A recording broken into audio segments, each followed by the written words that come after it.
Welcome to the NFP Podcast, where we explore the empowering world of natural family planning. I'm Amy Smith. Join me and my co-host Emily Appledorn each week. Together, we're here to dive deep into the science, the stories, and the spirituality behind NFP. Every week, we push back against the free love culture and advocate for a culture of responsible love, where intentionality and respect are at the forefront of family planning. Join us as we discuss everything from the practicalities of charting and fertility awareness to the profound impact NFP can have on relationships and communities. Whether you're new to NFP or a seasoned pro, our podcast is your go-to resource for honest conversations, expert insights, and real-life experiences. So grab a friend, settle in, and get ready to be inspired. This is the NFP Podcast.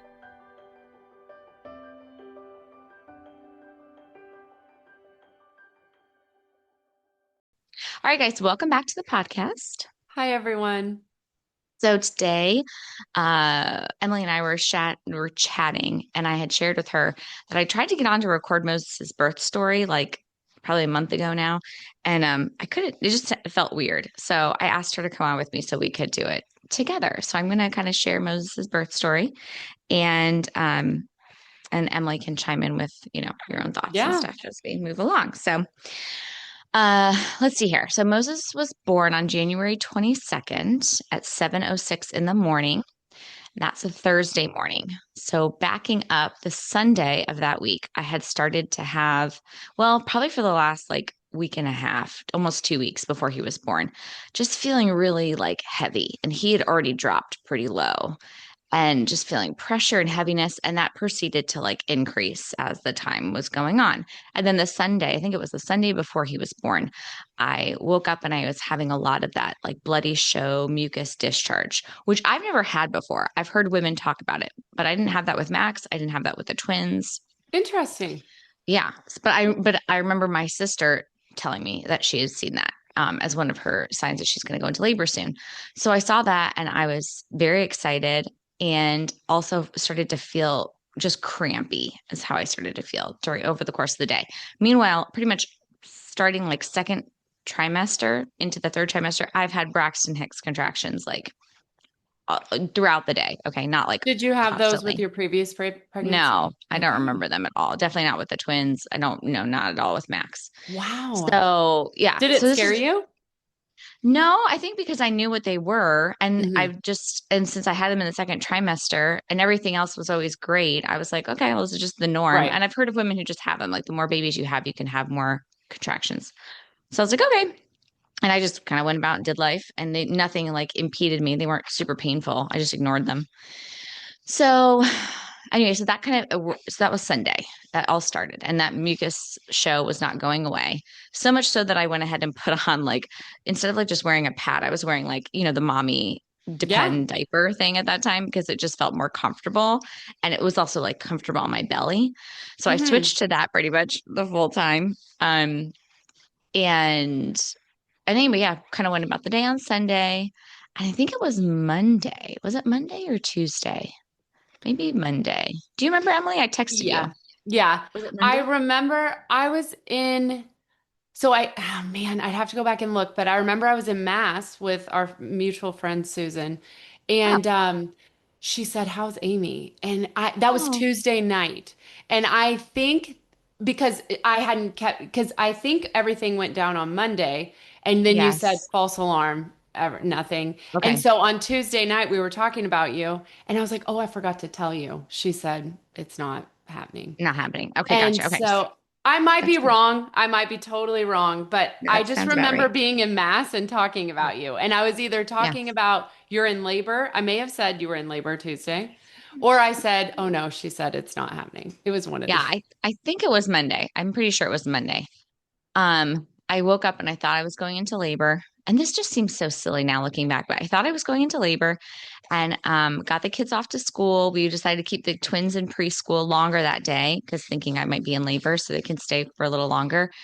And I got up and got dressed. Oh no, it was Tuesday, Emily. It was Tuesday because Max was in Latin and he has his Latin class on Tuesday morning. Okay. So wake up, I like get dressed. I had this like birthing gown. That's like a dress I had gotten when I had the twins. I really liked it. So it just made me feel like a little prettier, Yeah. more womanly during the process. So I put that Yeah. on, I like got dressed for the day wearing that and got Max on his class online. And Joey and I just kind of hung around and then nothing. It's like 11 o'clock. It was like still nothing. Contacting the midwife. I'm like, okay, nothing really happening here. And she came over and we had a conversation. She checked my vitals, checked the baby. Everything is fine. And she's like, if you want, I can check your cervix. She's like, I don't think it's going to, I mean, if anything, I'll just tell you kind of where you're at. You really don't have to. I was like, I kind of go back and forth. Like, I know I don't need to do that. It can introduce bacteria, blah, blah, blah, all the things. And I'm like, sure, why not? So we go and do that. And it's like nothing. It was like two Really? centimeters. Yeah. And I was like, Oh, okay. man. So then it was like 3 o'clock. She leaves. Joey goes and picks the twins up. I was like, well, this just feels like a waste of a day. We literally have just like sat around here all day. He is definitely not coming. And so took Max to his swim practice or did something. I went for a walk, just kind of like picked up the rest of the day, made dinner, did Hmm. all the things. Still having this show, still cramping, go to bed, wake up. Then on Wednesday, so then Wednesday morning, wake up. And I'm like, Joey, I'm not repeating what happened yesterday. So I got the kids up. We did our normal routine. Max and I went to mass. We went to the gym. I worked out. And you're not Then in pain at this point. not You okay. just No, think that it got could the happen usual anytime. Braxton. Yeah, the Braxton Hicks, still the discharge. Then go to the gym, come home from the gym. We ran an errand, make a lunch, just kind of going about the day. So then at 2 o'clock, I think Joey goes to pick the twins up and I had placed a pickup order. So Max goes with him and I was like, I want to go for a walk. So I started going for a walk. It's around like 2:30, I think. And on my walk, I had to stop.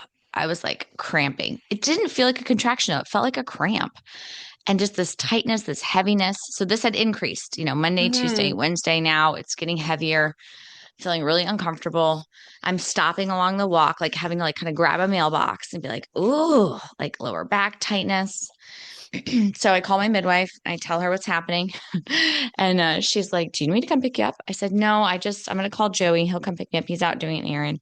So I call him. And on my walk back, I turned around and was walking back to the house. He swung by with the kids and picked me up, which I'm glad. Even though I feel like I could have finished the walk, it just would have gone like really slow. So Yeah. anyway, that was how that ended. I got home and then I was having contractions like every 10 minutes.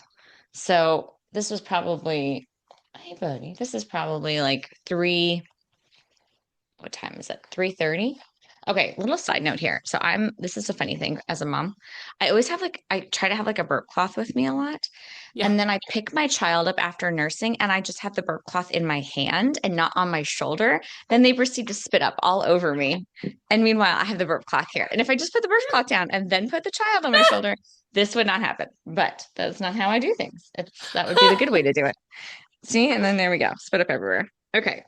This is like this is my fourth trial. Do you think I would have learned by now? But I haven't. Right.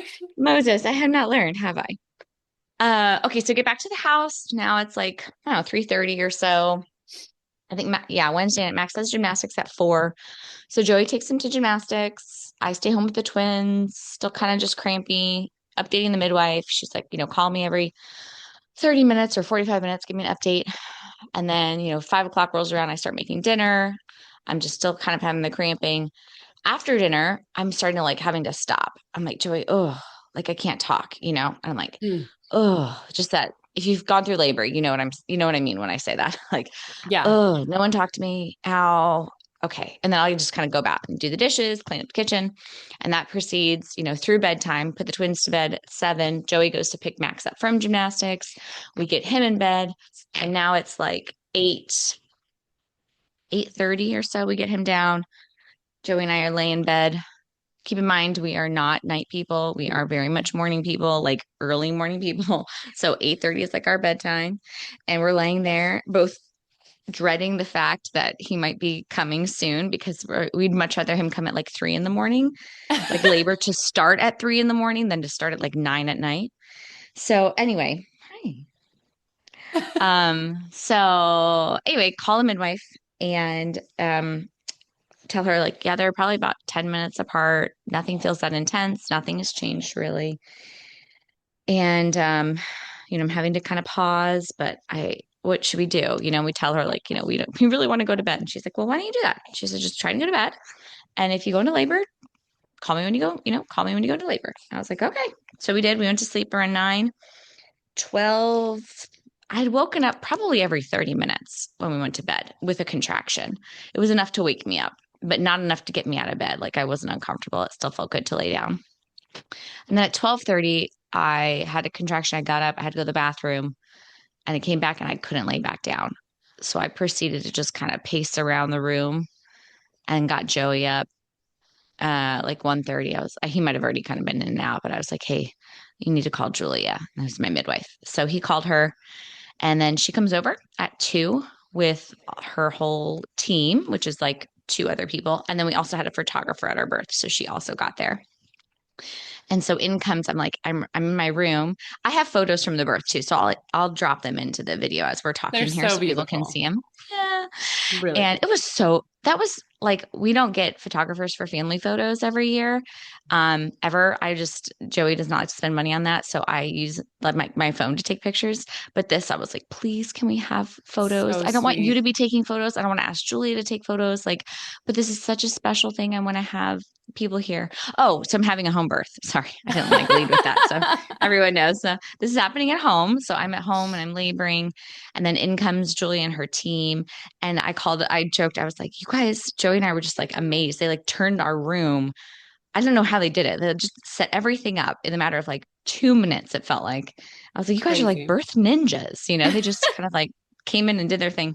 And then they went over to the guest bedroom and just kind of sat over there and left Joey and I to do our thing. Julia hung out. She'd come back in every, 30 minutes, or if I needed her more, she would have, but came back in every about 30 minutes to check my vitals, check Moses' heartbeat. So that's it. We're just kind of laboring from about 2 until I guess 6:30 would be the other highlight moment. So it's just getting, a little bit more intense as the morning is going on here. So between 2 and 6:30, contractions are increasing. Um, and then they're kind of staying where they're at. I feel like that's kind of how labor goes, right? Just kind of in and out of contractions. I'm moving Yeah. around a bunch. I'm on my ball, trying to get comfortable. Of course, I want to be sleeping, so I'm trying to like rest when I can. Laying down, if I laid down, I got this really sharp pain in my back, so I couldn't lay down. Usually I'm on all fours when I'm laboring. Yeah. That feels the most comfortable.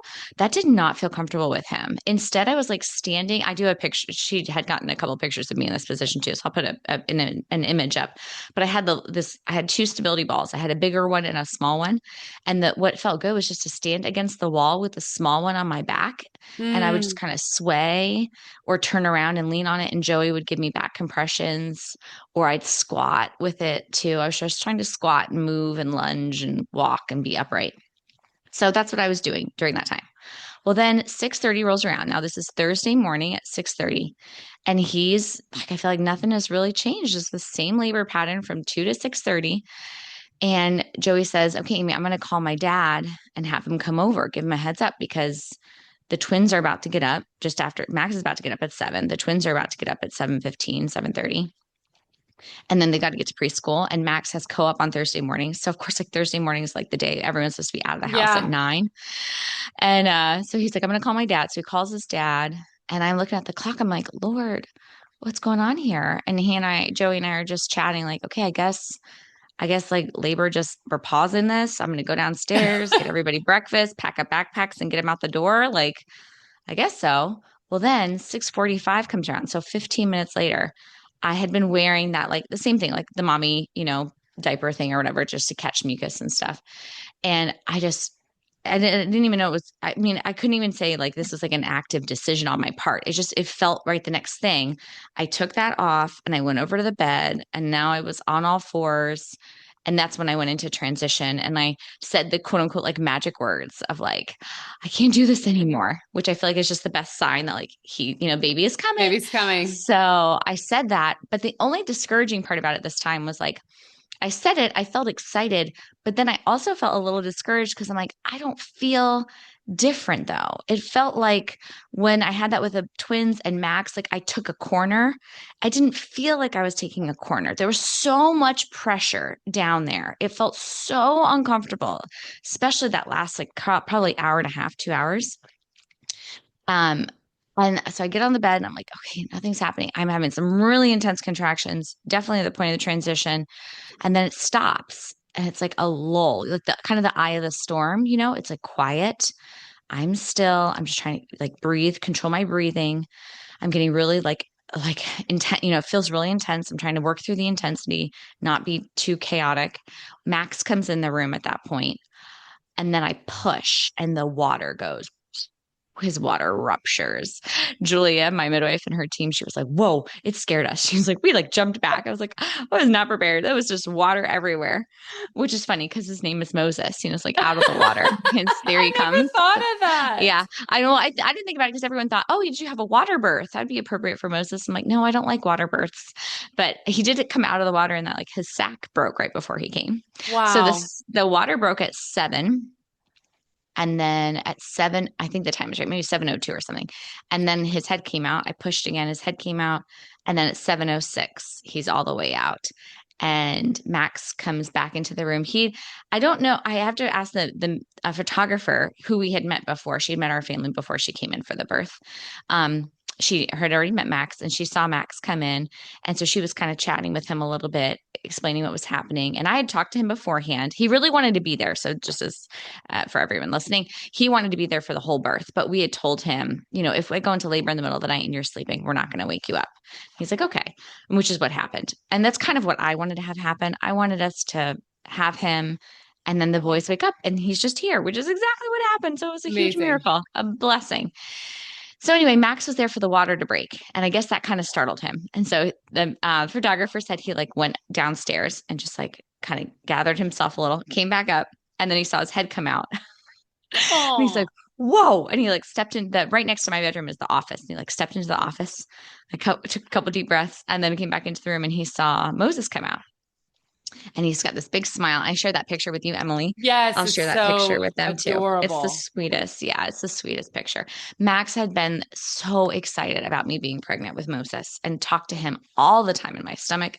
I mean, he would wake up in the morning and greet my belly before he'd greet me. So Sweet. he's just obsessed with this guy. So anyway, so that was really special. And then after I kind of lay down, I feel like at this point everything's kind of a daze because he's out. Everyone's so happy. I felt so relieved, especially after my water broke. I was like, the team said they were all laughing again because I guess after my water broke, I just rang out in praise. I was like, "Thank you, Jesus. Thank you, Oh. Jesus," because it was so uncomfortable, you guys. It was so uncomfortable. So that was like the most uncomfortable part of that birth was that water sac just was pushing. And so it felt great relief when it came out. In fact, I didn't even like the rest of Moses. I was like, when his head came out, she's like, "Do you want to feel your baby's head?" I'm like, "No." Get the Her baby thing that out. I'm like, "No, I'm good." Because I just felt relief after the water broke. I'm like, "No, I'm totally fine." In fact, if you wanted to stay in there, I kind of didn't really care. I was like, I just Oh, don't feel that yeah. pressure and pain Yeah. anymore. And then I pushed again and he came out. So, I had to I had to lunge actually. This happened with Max's birth too. I was on all fours, like with Moses. And after his head came out, like it was almost like he needed to twist his body. So the midwife, when I had Max, I couldn't hear her. She was telling me to step forward with my leg. I couldn't hear her. So I just remember her grabbing my leg and pulling it forward, and he just came right out. And Wow. so, but this time I heard Julia like, okay, put your leg up. And I think I had put my leg up. And she kind of helped me. And then Moses came out too.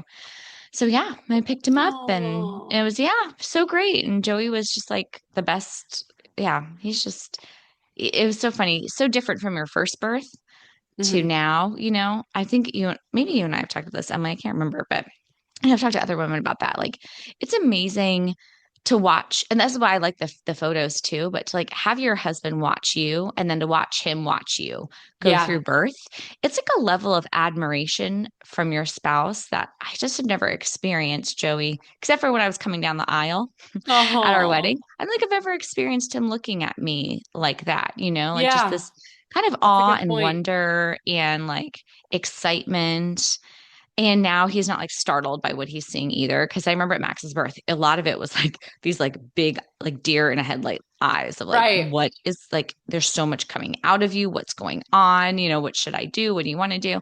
And we hadn't communicated a ton beforehand because I didn't really know what I was going to want either during Right. birth. So, but since then, like the twin birth, he'll just come up and grab my hand or rub on me. And like, it's just, I feel so loved and cared for. It is probably um, the most love I feel in our marriage actually is when we are in that situation when I'm laboring and giving birth. I just feel like he's even though he's not doing anything, I Right. feel so protected by him. Like he'll just come over like he'll grab my hand and he's got really big man hands. He'll just grab my arm and grab my hand. And in that moment I just feel so like oh, like I can relax. Like you've got this. You're here to take care of me. I can't even describe it, you guys. It's so It's the presence of Saint Joseph. I know that's his patron saint too, Ah, but like that's mm. Saint Joseph. Like he doesn't say much. He doesn't have to. He's just there. Like he's just Oh, there. Emily, that's Yeah. so perfect. Yeah, Mhm. so true. Yeah, that's a Mhm. really good way to describe it. Really good way to describe it. So, yeah, he came and then Max was like, "Can I go get the twins?" So he went and got the twins and they came and there's some great photos. Again, I'll share them here, but there's some great photos of the kids coming to the room and seeing him for the first time. And it was a home birth. So, they got to see a lot of stuff that I'm sure a lot of kids won't get to see because when they came in, Moses had just come out, and so then my placenta was delivered. So they saw that come out. Samson was sitting right next to me when my placenta came out, and we keep the cord attached for a good like 8 to 10 minutes. And I didn't know this. I thought like delayed cord clamping in the hospital was actually delayed cord clamping because it was like a minute. And Julia said, no, like it can't be much longer than that because of just hospital regulations and things. And but really you want it to stay attached kind of like as long as you can I thought because I had heard that. Yeah. that's all the baby's blood from the placenta is going back into their body. And I was like, oh, well, yeah, that makes a lot of sense. Because I was like, it feels like I was like, why aren't we cutting the cord yet? She's like, well, because, and she explained it to me. And I was like, that is so awesome. So then Joey cut the cord when that was time. And the kids, oh, that was a good one. Good job, B. And so the kids got to see that. But when the placenta came out, I hate the placenta. I'm sorry. Like, I do the placenta encapsulations. I did that with Did the you twins. do that this time? I did it with this guy too. Although I haven't been needing to take them, to be honest with you. I've been feeling so good, Emily. I'm so grateful to God. So I haven't taken them, but I did it in case I wanted to have them. But the actual like placenta, I always feel good when it comes out. Then I'm like, okay, now I'm totally not pregnant anymore. Like feel very, you just feel this like relief. Yeah. Um, but I don't quite get like people who enjoy if it's your thing, I guess that's fine. But I don't want to see it. But Julie had it, and I don't think I told her that. And she was showing the kids, and the kids wanted to see, and they were like, "This is what how Moses was attached to mommy." And I was just like, but when it came out, Samson's face, he was like, "Oh, oh, what's that, mom?" I was like, That's the Moses' placenta."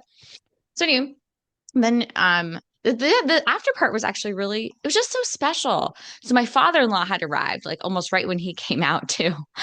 Maybe a few minutes after Max had gone down and let him into the house. And I said, please, I said, just tell Digipod to stay downstairs. We'll let him up in a little bit because I had to get dressed. They kind of like clothed me and stuff. But I'm not kidding you. Birth ninjas. Okay. I'm laying on the bed. I don't know how this happened. They changed my sheets, cleaned everything up, got me like with the ice pack and the panties on and all the stuff. And I don't remember anything. I didn't move an inch and all this happened. I was just like, That you is guys are amazing. amazing. And then like I'm laying there and my family's all around me and all the kids are there. It was just so special. And then I didn't leave my room for 5 days. Like it was so special, Emily, and so Amazing. relaxing and comforting to be at home. And Joey said to me a couple times during labor, he's like, "Isn't this great? We don't have to drive anywhere." I was like, "Yes, it's so great, so great. We don't have to drive anywhere." But it was just great to be at home and to have it be like a family experience. And then Joey took the kids downstairs. I stayed up with the midwife, and she weighed Moses as a family, so everyone got to guess how much he was going to weigh. And she took our vitals, and she, poked his like heel or whatever to get some blood for a test. Or maybe that was the next day, 'cause she came back 24 hours later. That might have been the next day. Anyway, there's a lot of skin to skin, just cuddling and loving on him. And then Joey took the kids downstairs and got them breakfast and got them ready for preschool. And my father-in-law then came upstairs, and we got some great photos with him too. He got to see Moses, and he had met the photographer as well before the birth, because we did the photos. Like, she includes like a maternity shoot with her package. So we had a maternity shoot. We did it at my father's house because he's got some acres of land and just a really pretty setting. So she had met him there. So it was nice to, like, have some continuity and to have those familiar faces. So yeah, he came up, got to see Moses. It was just so intimate and special. And the midwife hung around for probably 3 more hours. So my father-in-law took all the kids out to their preschool and to co-op. And then Julia stayed with us, and Joey and I just rested in bed for a while. And we had a nice time together too, because then we had, after Julia left, we had like until 2 o'clock, 1:30 by ourselves with just Moses. So he went and got us lunch and came back and ate and just, yeah, enjoyed kind of those early moments with the baby. And yeah, everything was great. I didn't tear, which is a huge blessing because that's not comfortable.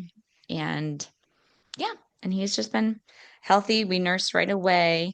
Um, I guess one thing I wanted to share too is how one thing I love about birth is I love that I feel like it connects us with like other mammals. I know on the show, like we talk a lot about, we have these instincts, like sexual instincts, but we also have human reason, which makes us different from the animals, right? It's Right. not like we're Right. in heat, we want to have sex, we have to have sex in that moment. Right. Like we don't do that. We have rational reason. But we do still have those instincts, similar to other mammals that mate and that reproduce. And so I feel like in birthing, and maybe it's just the way that I birth too, but I'm like, I feel like you could kind of put me like juxtapose my birth with like a horse or a cow, and you would see a lot of similarities. Because I know I told you that, Emily, before. A friend of mine who had a home birth recently, her daughter really wanted to be there. And she said a Yes. way to introduce your child to birth is to start with animals, because mammals specifically that have live birth, because a lot of similarities, the way they move their bodies, the noises that they make, and then the babies coming out. Well, that's how human babies come out too. They have live births. And in that context, you can talk about, isn't this beautiful how God designed the body and God made creation and how God brings about new life. And so it was just really, I love the way that she kind of made that connection for me too, to say like, oh yeah, I Yeah. can make this connection for my kids. So anyway, but during that process, I just feel so, yeah. So like my animal instincts, I guess, kind of kick in, like, and just letting my body do what it was built to do. And things like birth, and especially having a birth at home, nursing, just babies. I didn't know until I had Max, like that I grew up with a very different worldview than a lot of Yes. people about it. Yes. My mom was a lactation consultant and La Leche League leader growing up, and she had me at home and my younger sister at home and nursed, me and my sister. Like, and when I was 2, she had my sisters, and I was still nursing sometimes. So she would tandem nurse us. Like, just these things that I guess that I recognize a lot of people in our culture are very unfamiliar with or uncomfortable with, that are just very normal. Like, in fact, the other way of doing it is very uncomfortable and unnatural to me and does not make me feel comfortable at all. So, Such a so gift, this Amy. Such a yeah, gift. this way it is, Emily. It's not something I think yeah, more spit up all over mommy. What are you doing here, Moses? Mommy is just not on top of it here. Yeah, something I just didn't realize. I mean, I've always been grateful for my mom kind of teaching us that, kids are no big deal, babies are no big deal, and your body knows how to do these things. Like, starting out from like this framework of, here's what the body was made to do. Of course, there are situations where you need assistance, where the body is not doing what it was made to do. Got it. That definitely happens. Okay. Hmm. But for the most part, that's not true. For the most part, your body is doing what it was made to do without any help or anything. The other thing I love about at least the midwives that I've worked with, and something else about the home birth, is not taking credit for your birth, in that like the midwife did not deliver my children. I delivered my children. I delivered my children. You just caught my children. Um, and I remember that with Max's birth. When I was thanking the midwife when he came out, I was like, "Oh, thank you, Sharon." She said, "Amy, you delivered him. I did not." And she's like, "I didn't even catch him. Joey did." But I was like, "You're right." Like I felt so empowering. Like that's right. Like I just did that. Like I birthed that baby. I delivered that baby. My body did that. Like, Right. yeah, you did not do that. If I had a C-section, we could say probably, then you delivered the baby. But yeah, no, I delivered that baby. Like that's amazing. That's so empowering. And the other thing about this that I know I'd already shared with Emily and I wanted to bring up on the podcast is that like I had a beautiful birth and You I'm so did. grateful for it. Moses had a beautiful birth and it was such a tender and wonderful memory for our whole family. Yes. And I remember this with the twins, actually. I had a hospital birth with them, and the after part was like not so fun because of all the like poking and prodding, and they come into your room every 45 minutes. It's really annoying. But the birth was great. Like I had natural birth with them again. They both came out, they both nursed. God bless you. Both healthy. Like just everything has been great with birthing. I had a hard time getting pregnant before, but the growing the baby and then birthing the baby was never my issue. So those have been really great experiences, but feeling uncomfortable, and I'm curious if other women would agree with this. Feeling uncomfortable sharing the beautiful stories that I have had, because I feel like when you share a beautiful birth story, what you hear, and maybe it's I don't know what it is. I don't know what it is exactly, but what you hear is from someone who maybe had a different experience. I don't even know how to say this, Emily, but like, Right. so you have to help me with this part. But like what you hear is almost like shaming. That's the word, right, Emily? Like I feel like I'm being Kind of. shamed for having a beautiful experience. Like, oh, well, I could never have had that because I have this. Or like, well, I had to have Pitocin because my birth was just this, or my labor was this. And it's like you just get dumped on for people who've had like a different experience or maybe a harder birth experience, or they made different choices Right. and for some reason, they think like because I'm sharing my experience, I'm judging their experience. When in Right. fact, I actually feel judged now. Like, wait, so I'm being shamed for not getting Pitocin and not having a C-section and planning the timing of my birth. Like, wait a second, what's happening here? I was talking to the midwife about this the other day too at my last appointment. Like, it feels weird and it's so anti-scriptural, really, too. Like, you're supposed to let your light shine. Like, God wants to Right. that virtue of magnanimity, like Hmm. he gives the saints these virtues, which I'm not putting myself in this category. I'm just giving it as an example to say, like, he gives good things because he wants to attract people to him through those. Does that make Right. sense? Right, Emily? Like, Oh, he wants you to definitely. see the beauty and see God. And this is where envy twists that because we Yes. see the good and the enemy, the evil in us. We see it as, oh, they have the good. I don't want them to have that because then I'm not going to have that. That's saying something negative about me. That's just evil as opposed Right. to rejoicing in other people's joy, especially within the body of Christ, because I benefit from your goodness. Like I Right. want good things Right. for you and to glorify God. I want your life to glorify God because as a member of the body of the Christ, it helps sustain me and helps me Right. grow in my faith as Right. well. So anyway, I just say that to say like it's hard to share this story because I would have some fear that I would get negative response when it was such a beautiful, intimate story. And then and then that made me think, Emily, too, about the scripture passage of don't throw, Your what is it? pearls to swines. Yes. And I'm like, Yeah. is that why he Yeah. says that? Because it's like, Yeah. Lord, this was such an intimate, wonderful thing. I wouldn't want anyone to steal it from our family or make us feel bad about it or make Right. my boys feel weird because they got to be there to see their Right. brother being Right. born. Like that's not weird. That's so cool. And that's not weird. That's also how it's been done Right. forever, Right.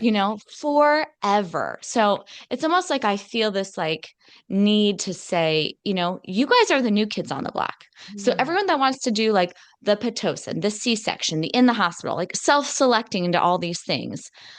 Okay, well, you're going to have to explain to me how that is better, more natural for the cohesiveness of a family, the birth experience for the mother and her health and the baby, when that's the new thing. Like I feel like the new kid on the block always has to explain how their new way is better. I think there was a conservative commentator and he talked about that with the whole transgender stuff happening in the culture. Like we who believe that men are men and women are women and marriage is between a man and a woman, somehow we're having to explain this Right. worldview that's like been around for eternity and yours has been around for like 5 minutes. No, you need to be explaining to us how you're setting this new norm. So, anyway, no one owes me an explanation about their birth. You birth how you feel is going to be best for you. Like, whatever provides you with the most peace, and you can be Right. an advocate for yourself and make your choices. That's what I would want for everyone. It's just you should feel peace with your birth. Never feel feared into anything. Don't let a doctor talk you into anything. Don't let a midwife talk you into anything. Don't let anybody talk you into anything. You have to make the choice that's best for you and your family. Right. But yeah, I don't like that. I feel like wherever that came from inside of me, that feeling of I have to hide these good experiences, even with my twins, because there were so many scary stories about twins. It was like, I had a really great twin experience, but I don't want to share that because I feel like I'm just going to get berated on these mom forums for with all these negative things. Oh, well, don't, you can't say that because that's not normal. So anyway, Okay, your well, thoughts, and Emily. maybe that's the catch right there in the sense of connecting this to the scripture, throwing your pearls to swines. If in the sense of the forums versus that scripture, I think that could be an example of doing that. But the people that you love and trust, and obviously you're sharing this on a podcast, so you're going to get people that are going to listen to it that don't know you. So there's that. And that could be similarly said for the forums. But I just think in essence, it's you and I talking, we're just recording it, right? Like Right, you're not like sharing this with someone that you don't know is going to listen, but it's right, not like they're the one that's in the conversation. And right, so I think that, sharing this positive experience with somebody that you trust, that should be appropriate and right, acceptable. But you're not probably I think that if you thought, when I'm in the line at the grocery store and somebody says, "Oh my goodness, look at your sweet baby," and you're like, "Oh, you know what? I had a home birth and it was so great and my family was there." That would be an example, right? Like, probably not. And she right. might be like, "Oh, I could Oh, never do that," and you're like, "Oh, that's totally different." And so I think you should be able to share this story with people that you are connected to, right? right, Like, right, you would never just walk up to someone and share it otherwise. So right, if someone that you do feel like you trust and that you do feel like you have a relationship with does respond in such a way, that is disheartening because you did trust them with your, preciousness, so to speak, of this birth. right, I also think though, I agree with you. Like this is how things have always been done. I do think though, because of the society we live in, and we're so disconnected from the way that everything has been done for so long. I think that does take a special grace to be able, I'm not trying to like overstate or anything like that. And I know that you're so humble about all this, but like I do think it does take a special grace to have the confidence and courage to do it like it has always been done because we are constantly um just we have an influx of all the ways that it should be done right now, right? So then we can get in our head if we think like, oh, I wonder if I could do that without an epidural, or I wonder if I could, you know what I mean? So I think in today's society, yes, your body is meant to do that. So that's great and it can do that and that's wonderful. But I think it does take a special grace to be able to have the courage to think that it can in today's world. So I want to say something about that, Emily, because um, I think I'm going to pull like a Mother Teresa, and she was very quick, right? When someone said, like, almost in a way, like to say, you are special to be able to do this. And she was quick to say, like, nope, I'm not. You're called to do this too. And I'm not saying, no, I'm not. Everyone's called to have a home birth. I'm going to say, what I experienced, I was talking to my midwife about this, is like how home birth, I think, is not what people might think it is. So, this is where if you're just thinking, oh, I could I do that? So hear me out, okay? The midwife and I are not sitting around lighting incense, chanting, okay? She is a professional. She is a medical professional who is trained to know how healthy birth and labor work. She came in, she had an oxygen tank. She had Pitocin to stop bleeding if I was hemorrhaging. She had, I forget, a couple other drugs that she could administer if something was going on. She knows when birth is not going as it should. And we had a plan to transfer to the hospital well before it got to a point where anything was dangerous to me or the baby. Literally, if you had looked in the room, and I'll look and see if on the photos you can see anything, there was stuff set up around my room. It kind of looked like a little hospital room set up in that she had Good. materials. She's not a full-blown doctor or even a nurse, but she is trained. So I feel like that's another kind of mistake. Like I think a lot of people think, oh, if something goes wrong, I'm going to die if I have a home birth. This is not a For safe my scenario. baby's gonna die. Yes, this is not a safe scenario. And I would say, no. The midwives that I know, and of course, there's bad practitioners out there. There's not so great doctors and nurses in hospitals too, people. Okay. I've heard lots of horror stories of really bad practices that have led women to have their babies at home because the hospital was not a safe scenario.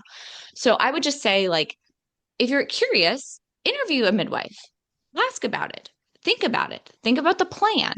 And because that can sometimes quelch our fears or our hesitations. If we're not sure of something, inquire about it. Don't just, and not from like the third party, actually ask the person. Because I personally was surprised. I've never had a home birth. This is my first home birth. I had Max at a birth center and I had the twins at the hospital. I just thought like, oh, I don't want to get in the car. That was my real motivation, people, for wanting to have home birth. Okay. I'm honest. I really did not want to get in the car. I hate driving in labor. So that was my first motivation. But I was really surprised when I would go to my appointments and she was talking about all these things that she can do at the house when she came to our home visit. And then when they came and got the room set, I'm like, wow, like I felt totally safe. I mean, I didn't feel unsafe before either, but then seeing everything and hearing her, her skill set and what she's qualified to do, what she's licensed to do, I was like, oh, okay. I mean, even if something goes wrong, like I'll be taken care of in either here or she'll take me to the hospital. And that's where I feel like would probably be the best thing is to interview your practitioner, whoever they are, doctor, nurse, midwife, and say, okay, what's the plan? And what's going to happen if this goes awry or astray? And the thing I love about a midwife is they know how birth should work. So if something goes off, they know they can spot that because they know the natural progression and the healthy version of it. They're not having to like start from a different framework. They're starting from that framework. So if Right. something is off, they'll handle it. And I just love it's such an individualized form of care. I feel like that's what made me feel safe. Similar to when we talk about Creighton, Emily, and going to Creighton doctors or going to fertility awareness doctors, you feel like everyone else just threw the pill at me. You're actually taking care of my individual case. Like Hmm. that is so special. It's not like conveyor belt of birth. Okay, woman comes in, she's laboring for 3 hours. We need to Right. speed this up. Give her this much Pitocin. Okay, she's got the baby. Okay, take the baby over here. Put this monitor on the baby. Then take the baby back over here. Like there's just this like set thing as opposed to, well, sure, there's this natural ebb and flow, but then how are you doing with birth? And how is your baby doing with birth? So anyway, just don't underestimate the level of professionalism, I guess. And I had a Right. great midwife that was very qualified to handle all things. And yeah, it made me feel very safe. So Well, again, it's not just like we're not kumbayaing in the corner during labor. right. I also think, like you're saying, like interview a midwife, but then also hopefully stories like this will give people courage, right? Like you did have a good story. Like Yeah, He's being glorified in your body, in your right. birth, in your family life, you know? Right. And so there's many different ways to get information about it. Definitely, obviously, like you said, with the midwife, but then hopefully the beautiful stories help give, women confidence and courage. Right, absolutely. And there's so many women I've heard who wanted to have a home birth and they start having a home birth and then they get into labor and they're like, I really want an epidural. I don't want to do Right. this. And so Right. she's like, okay, let's go. And I want to have her on the podcast because I want her to share these stories with people. And we wanted to have a conversation about birthing and spacing of births actually too, and like the health of the mother. That'd be great. I know, I thought it'd be really great, really good conversation. But just to, yeah, quelch those fears, like the midwife is also not there to force her way on you. And that's what Hmm. I love about, and there's probably doctors that are like that too, but like just whatever practitioner is there as your team member, not Hmm. as your dictator. I feel like that's just so important. Like they are the qualified team member, but you are the one ultimately making the decision. Hmm. And Hmm. I personally, I love those stories that I've heard from midwives and women birthing. Like, yeah, I started birthing here, and I've heard the opposite actually. You can be at a hospital and they give you pitocin, and birth is not picking up. You have the right to say, okay, I want to go home, and Wow. I'm done. And you could do that. Like if you were also, you had to have I mean, I guess you could do something called free birthing, which is where you don't have anyone around you, or you go home and have your midwife there and have the birth there, or just go home to labor and then go back to the hospital to deliver. Right. There's so many ways it can look. So yeah, Right. anyway, that's how it looked for Moses. And it was very That's so special. beautiful, Amy. Yeah, it was really Really. fun. And it was just really great. They have the part that I loved the most was having the kids there. Yeah. Now, the downside, so I don't want to, everything has a pros and a con. The one con I would say was just the weather. So the plan was to have all the kids in their activities then. So I have the baby. Joey's working from home. He's helping take care of me, which he did for like, again, I did not leave my room for 5 days. It was amazing. I had the best postpartum experience ever because I was able to heal better. So he took care of the kids and everything. But the plan was still that like they were going to be going to preschool, they were going to be going, Max has sports and co-op. Well, then we get hit with the like crazy ice storm 2 days Yeah. after he's born, and everything in the world shuts down, and my son breaks his arm, and it was just and it's like 20 degrees and frozen outside for 2.5 weeks. I'm I mean, like, it's not funny, but it's it like is, Emily. It is funny though. I'm like, you're on the mountain, right? It's like the and then yes, and then you so got to come down off the mountain. Yeah. the hardest part was just having our schedule so thrown off. And I was not planned for that. I was planned for my kids to not be home at chunks of the day so people could be resting. Joey and I could have time with the baby. So if I was going to do it again, I would probably want to, well, not have an ice storm, but maybe plan for more like of a backup. I mean, I couldn't do anything. Nobody could leave their house. My father-in-law could not come over. He was buried in ice and snow too. So it would be nice if I could have had a family dynamic where someone could have been here to be more on the kid Maybe duty. your father-in-law could have stayed in the guest room if you would have Right. known that was Right. happening, all Right. the things. Exactly. Yes. Yeah. Those things. Yeah. So that Hmm. was definitely the harder part. Everyone's like, how is it? I'm like, oh, he's been great. The weather is killing me, but everything else is great. So next time I have a home birth, we're going to temporarily move to Florida the last month of pregnancy, and we'll stay That'd there be for two amazing. months. I'll have the baby. I'll hang out in Florida for a month. Guarantee that we're not going to have snow or ice because I can handle the rain and wind and the hot weather. But yeah, snow and ice Yeah. are just like painful. Oh, So that's yeah, amazing. so Okay, that's it. So praise God. So yeah, grateful. praise God. I have to ask you, like, how is your healing going? How are you feeling about your body Great. postpartum? Like, Emily, best postpartum ever. So I work out throughout my pregnancies. I lift weights, I swim, I walk. That really helps a lot with postpartum recovery because I feel strong and I built up a good amount of muscle. I feel like that helps me yeah, because I'm very sedentary for 6 weeks. yeah. I didn't walk around. We have like a 1/4 mile loop. Our neighborhood's like got a circle. Hmm. And so I did one loop, I think when he was 12 days old. Was like the first time I like really did anything. First Hmm. 5 days I was just in my bedroom. Then on the sixth day I went downstairs, emerged, and I made breakfast for everyone, which felt good to like make myself a Wow. hot breakfast because I had batch cooked like a bunch of these like hearty Hmm. soups with like sweet potato and lamb and vegetables. So I was kind of living off of those, but I had made it for just 5 days worth of food. So Hmm. I went down, like kind of got myself a meal, and then I just kind of hung around downstairs. So I just made like a lot of time for resting, nourishing really well. I took like, really good supplements, and I did a Hmm. couple of the placenta encapsulations, but not like a ton. I did it very regularly with the twins, but I didn't really do it with this guy. I started my thyroid medicine right after he was born. Um, Nice. so that probably helped a little bit too, is to keep my thyroid healthy. But yeah, I mean, I really have felt great, Emily. Like It's it's amazing. been so great. And then probably when he was 3 weeks old, I started doing some pelvic floor work to help because I've had prolapse. I had a prolapse with Max. I had very intense diastasis recti with the twins. I could feel I had some diastasis recti with him.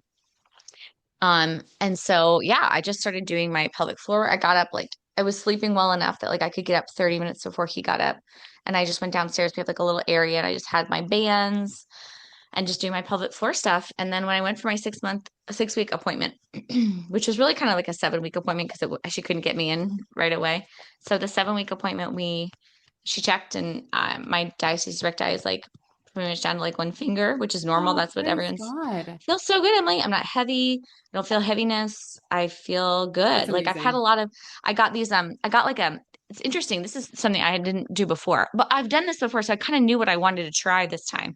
So I also got this like female jock strap. It's supposed to Oh, help yeah. with heaviness. Oh, Oh, Emily, yeah. that helped so much. Oh, Gosh, yeah. that helps so much. So I could go for a walk and slowly each Did day you my wear it walks. during pregnancy and postpartum or No, just I only wore it postpartum? postpartum. Okay. Yeah.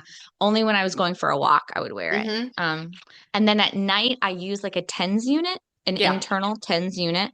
I find that to be extremely, oh, Emily, it's Interesting. amazing. It helps so much with any type of prolapse. I really like it. I've heard of physical therapists that don't like it.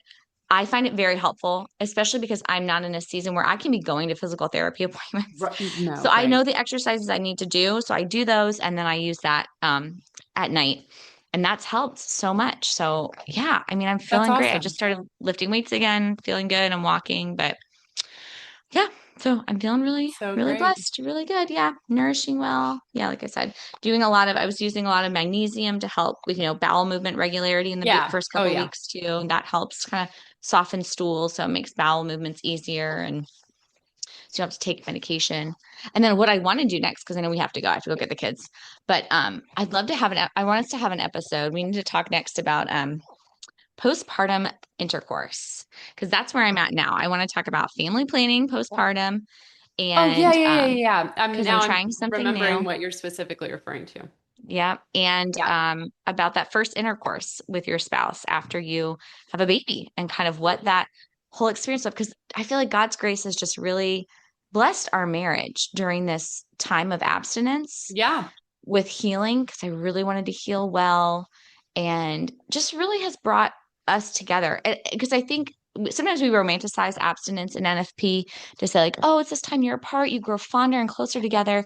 And I think I've shared honestly before. I'm like, but sometimes it's like really frustrating because you really want to have intercourse and you can't Mhm. because you're trying to avoid a pregnancy. And so Right. you look at your spouse and you should say to them, like, I really want to have intercourse. And you probably Mhm. really want to have intercourse. And we're not going to have intercourse because we really don't feel Right. like right now is the time to have a baby. Right. So this is frustrating. What else could we be doing? Let's talk about it. Let's be there for each other. Let's have affirming touch. And so anyway, I feel like especially when you're postpartum and you're in this season where like you have to be abstaining for health reasons, like it's important to have some period of abstinence during this time because your Mhm. body, the tissue in your body has to heal as a woman. Just like the power of like properly timed abstinence and how God can really work his grace through that and stretch both of you to love each other in different ways. Yeah. Anyway, especially coming out of a season where like for us, being pregnant, like my sex drive is really strong during pregnancy. So like Mhm. we were enjoying that aspect of our marriage a lot more regularly. And then to Mhm. go into a time where you're having to abstain for a while can be challenging too. So anywho, let's Sure. do an episode on that too. Okay. Sounds So good. so that's it. That was the birth story. That's how Moses came into the Beautiful. world. Yeah, it was great. Thanks for listening, Emily. Thanks for And sharing. yeah, and we'll see you guys next week. Okay. Bye. Okay. Sounds good. Bye. Bye.